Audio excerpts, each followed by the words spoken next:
أعوذ بالله من الشيطان الرجيم بسم الله الرحمن الرحيم وإذ أخذنا ميثاق بني إسرائيل لا تعبدون إلا الله وبالوالدين إحسانا وذي القربى واليتامى والمساكين وقولوا للناس حسنا وأقيموا الصلاة وآتوا الزكاة ثم توليتم إلا قليلا منكم وأنتم معرضون صدق الله العظيم. حاضرین و ناظرین، جس آیت کی تلاوت کی گئی یہ سورہ بقرہ کی آیت نمبر 83 ہے یا 83. اللہ تبارک و تعالیٰ نے اس آیت میں اس عہد و معاہدے کا تذکرہ فرمایا ہے جو اللہ تعالیٰ نے بنی اسرائیل سے لیا. بنی اسرائیل سے کیا معاہدہ اللہ تعالیٰ نے فرمایا تھا، کیا عہد لیا تھا، اللہ تعالیٰ اسی کو یہاں بیان کر رہے ہیں. وَإِذْ، اور اس وقت کو یاد کرو جب کہ اخذنا، ہم نے لیا. اخذا کے معنی پکڑنے کے آتے ہیں، اخذنا یہاں لینے کے معنی میں ہے. وَإِذْ اخذنا، اور اس وقت کو یاد کرو جب کہ ہم نے لیا میثاق، عہد، قول و قرار. اس وقت کو یاد کرو جب کہ ہم نے لیا عہد، قول و قرار. کس سے؟ بنی اسرائیل سے لیا. وَإِذْ أَخَذْنَا مِيثَاقَ بَنِي إِسْرَائِيلَ، اور اس وقت کو یاد کرو جب کہ ہم نے بنی اسرائیل سے قول و قرار لیا، عہد لیا. کس بات کا عہد لیا؟ ان باتوں کا عہد لیا، جو 4-5 باتیں جو ہیں ان باتوں کا عہد لیا. کیا کیا باتیں ہیں وہ؟ سب سے پہلی بات جو اللہ تعالیٰ نے بنی اسرائیل سے قول و قرار لیا کہ لا تعبدون الا اللہ، کہ تم اللہ کے سوا کسی کی عبادت نہیں کرو گے. پتھر کی پوجا، سانپ کی پوجا، اژدہے کی پوجا، بندر کی پوجا، سور کی پوجا، درخت کی پوجا، سورج کی پوجا، چاند کی پوجا نہیں. تم صرف اور صرف ایک اللہ کی عبادت کرو گے. لا تعبدون الا اللہ. وَإِذْ أَخَذْنَا مِيثَاقَ بَنِي إِسْرَائِيلَ لَا تَعْبُدُونَ إِلَّا اللَّهَ، اور اس وقت کو یاد کرو جب کہ ہم نے بنی اسرائیل سے قول و قرار لیا کہ تم اللہ کے سوا کسی اور کی عبادت نہیں کرو گے. ایک پہلی بات.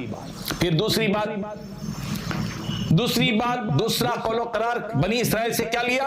وَبِالْوَالِدَيْنِ إِحْسَانًا وَذِي الْقُرْبَى وَالْيَتَامَى وَالْمَسَاكِينَ، اور دوسرا عہد یہ لیا کہ اپنے ماں باپ کے ساتھ تم احسان کرو گے، اپنے رشتہ داروں کے ساتھ احسان کرو گے، یتیموں کے ساتھ احسان کرو گے، مسکینوں کے ساتھ احسان کرو گے.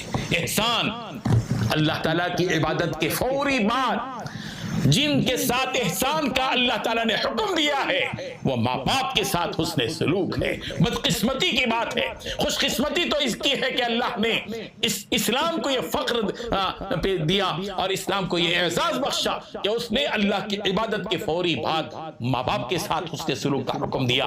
لیکن بڑی بدبختی کی بات ہے کہ مسلمانوں میں بہت سے ایسے لوگ ہیں جو اپنے ہی ماں باپ کی نافرمانی کرتے ہیں، اپنے ہی ماں باپ کو گالی دیتے ہیں، اپنے ہی ماں باپ کو جھڑکی دیتے ہیں، اپنے ہی ماں باپ کا دل توڑتے ہیں، اپنے ہی ماں باپ کی زندگی کو اجیرن کرتے ہیں. وَبِالْوَالِدَيْنِ إِحْسَانًا وَذِي الْقُرْبَى وَالْيَتَامَى وَالْمَسَاكِينَ، کہ اللہ تعالیٰ نے بنی اسرائیل سے عہد لیا کہ وہ اپنے ماں باپ کے ساتھ اور رشتہ داروں کے ساتھ اور یتیموں کے ساتھ اور مسکینوں کے ساتھ حسن سلوک کریں گے. یہ دو چیزیں ہو گئی. اور تیسری چیز وَقُولُوا لِلنَّاسِ حُسْنًا، اور یاد رکھو لوگوں کے ساتھ اچھی بات کرنا، لوگوں کے ساتھ اچھی بات کرنا. گالی گلوچ، جھڑکی، نفرت، عداوت، بغض، جھگڑا، حسد، ایسی باتیں، تنگ ظرفی، تنگ نظری، تحقیر، استہزاء اور تمسخر، تحقیر، یہ باتیں مت کرو لوگوں کے ساتھ. لوگوں کے ساتھ اچھی بات کرو. اور پھر وَأَقِيمُوا الصَّلَاةَ، اور نماز کو قائم کرو. اے بنی اسرائیل نماز کو قائم کرو. وَآتُوا الزَّكَاةَ، اور زکوٰۃ ادا کرو. اللہ تبارک و تعالیٰ نے جن چیزوں کا عہد لیا بنی اسرائیل سے وہ کیا ہے؟ اللہ کی عبادت، صرف اور صرف ایک اللہ کی عبادت، اس کی سوا کسی اور کی عبادت نہ کرنا، ماں باپ کے ساتھ حسن سلوک کرنا اور رشتہ داروں کے ساتھ حسن سلوک کرنا۔ آج ہمارا حال یہ ہے کہ ہم اپنے ہی رشتہ داروں کو سے رشتہ توڑ کر جی رہے ہیں، قطع تعلق کر رہے ہیں، قطع رحمی کر رہے ہیں۔ ہماری عبادتیں بھی چل رہی ہیں، نماز، روزہ، زکوٰۃ، حج، قربانی، عمرے، حج، عمروں پر عمرے، تسبیح پہ تسبیح، تلاوت پہ تلاوت، ذکر پہ ذکر، سب کچھ چل رہا ہے۔ اور بہن سے اپنا رشتہ کاٹ کر برسوں سے زندگی گزار رہا ہے، بھائی سے رشتہ کٹا ہوا ہے، چچا سے اپنا رشتہ تعلق توڑے ہوئے ہے۔ کیا زندگی ہے یہ مسلمان؟ اللہ تبارک و تعالیٰ نے سب کے ساتھ حسن سلوک کا حکم دیا، ماں باپ کے ساتھ، رشتہ داروں کے ساتھ، ان یتیموں کے ساتھ جن کا کوئی سہارا نہیں، اور ان مسکینوں کے ساتھ جن کا کوئی پرسانی حال نہیں، ان کے ساتھ بہتر سلوک کرو، اور پھر لوگوں کے ساتھ اچھی بات کرو۔ یہاں یہ نہیں کہا گیا وَقُولُوا لِلْمُسْلِمِينَ حُسْنًا، صرف مسلمانوں سے اچھی بات کرو، غیر مسلموں کے ساتھ اچھی بات مت کرو، ایسا نہیں ہے۔ غور کیجئے کیا جملہ ہے، قابل غور جملہ ہے، وَقُولُوا لِلنَّاسِ حُسْنًا، لوگوں سے اچھی بات کرو۔ لوگوں میں کون داخل ہے؟ سب، ہندو، مسلم، سکھ، عیسائی، جو بھی کیوں نہ ہو، سب کے ساتھ بات کرو تو اچھی بات کرو، اچھی بات کرو۔ الکلمۃ الطیبۃ صدقہ، اچھی بات کسی سے کر لینا یہ بھی صدقہ ہے۔ 10 روپے، 20 روپے، 100 روپے، 1000 روپے کسی کو دینا جیسے صدقہ ہے، ویسے ہی آپ کا کسی سے اچھی گفتگو کرنا یہ بھی صدقہ ہے، اور نماز کو قائم کرنے کا حکم، زکوٰۃ دینے کا۔ لیکن اللہ فرما رہے ہیں بنی اسرائیل کے بارے میں ثم تولیتم، پھر تم اس عہد اس قول و قرار کے بعد بھی تم مڑ گئے، تم نے منہ پھیر لیا، الا قلیلا منکم، مگر تم میں سے کچھ خوش نصیب تھے، سعادت مند تھے، جنہوں نے اس سے منہ نہیں موڑا، اپنے عہد پر اور قول و قرار پر قائم رہے، وانتم معرضون، اور تم جو ہے اپنے وعدے سے منہ پھیر رہے تھے، منہ پھیرنے والے لوگ ہو۔